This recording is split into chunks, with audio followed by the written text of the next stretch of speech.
Foreclosures, great chance to get a good deal on a home. Or is it? So here's some thoughts. I want to walk you through the buying process and take a couple minutes here so help you understand exactly how it works here in BC. Well, first of all, you're going to want to have a realtor working with you, finding you a foreclosed property. You find that foreclosed property, it's a pretty sad situation for the owners. Quite often the owners are living there. You got to go view the home quite often when they're there. You negotiate with the bank. So that could be take a little time back and forth. They're not as quick as just a regular seller with a home. So you have that conversation, you come to terms you both agree upon. Keep in mind, there's always a Schedule A, and in that it'll say the house is sold as is, where is. Now what that means is they give no guarantees on condition of home. So you could have a home inspection show the roof's about to fall apart. Well, they're going to go, well, that's the way it's coming, okay? What it also could mean is that all those appliances in the home could be ripped out by those current owners. All the flooring could be ripped out. That home could be left in shambles. That's a bad case scenario because the bank does not guarantee any condition. So the condition you see it in when you get that accepted offer may not be the condition you get it in when you take possession. And the bank's going to go, we told you as is, where is. So that's a big risk on the buyer. So there's a risk to be aware of there. Okay, so you get that accepted offer with the realtor and the lending institution, whoever's holding that the financing for it. Now, they're going to advertise the price you got. Let's just say it was $500,000. They're going to go, hey, we're going to accept an offer on this home for $500,000, just awaiting a court date or something like that. So that everyone knows the price you're paying, right? That's kind of weird. So now you wait a while, you get a court date. Now that court date, depending on how busy the courts are, could be 2, 3, could be more than that, months away to go to court. Remember, you have to be in person, all parties on contract at the court to do the signing. So you have to take some time off work as well when you get there, okay?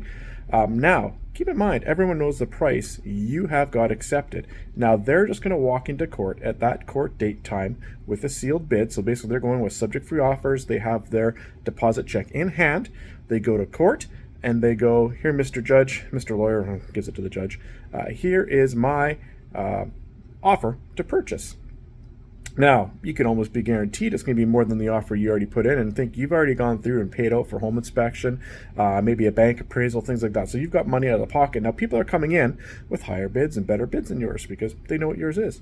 So that means you're going to have to come prepared with another bid. So you have to have one done up again, drawn up just in case someone else is in court, and then you present it as like another closed bid. You don't know what the other people's bids are. They know what your original one is. The judge then looks at them and decides on whatever is the best situation for that lender. Now, most of the time it's price because they want the money, but it could be time frame. So it could be that you're saying you want to take possession of the home in 6 months, but the next person comes along with a very similar financial offer, but says they'll take it next month, right? So that's less carrying costs for the bank. There's different variables that come into there. So remember that it's not just like as seen on TV. It is a little bit more of a process here in BC. Couple key points. Home sold as is, where is. Don't get surprised by that. And when you go to court, if you're that first person that's done all the work, other people will know your value and they will come in with closed bids, probably higher, and you'll have to up your bid even higher. If you get lucky and no one else shows, you get the house. I've had it go both ways with clients. I've had it go, we show up, no one shows up. I've had it, we show up, we win, and I've had it, we show up, we lose. As the primary buyer and as someone who just comes in waiting. Because quite often with foreclosures, what realtors may say to that listing realtor, because they don't want to do all the work, they go, hey, once you get a court date, just let me know, and I'll let my client know, and then we can go to court. It saves them having to do all the legwork, and it's a lot easier for them, for some investors and things like that. So keep that in mind. There's some tips for you of the process. It may not be as seen on HGTV. It's a little more intensive here, a little more risk for the buyer. Oh no, a lot more risk for the buyer here to purchase. So if you have that, keep that in mind. If that still interests you, reach out to a realtor, reach out to me, and I'll help you connect you to a realtor. We can look into some foreclosures for you in the process. Take care.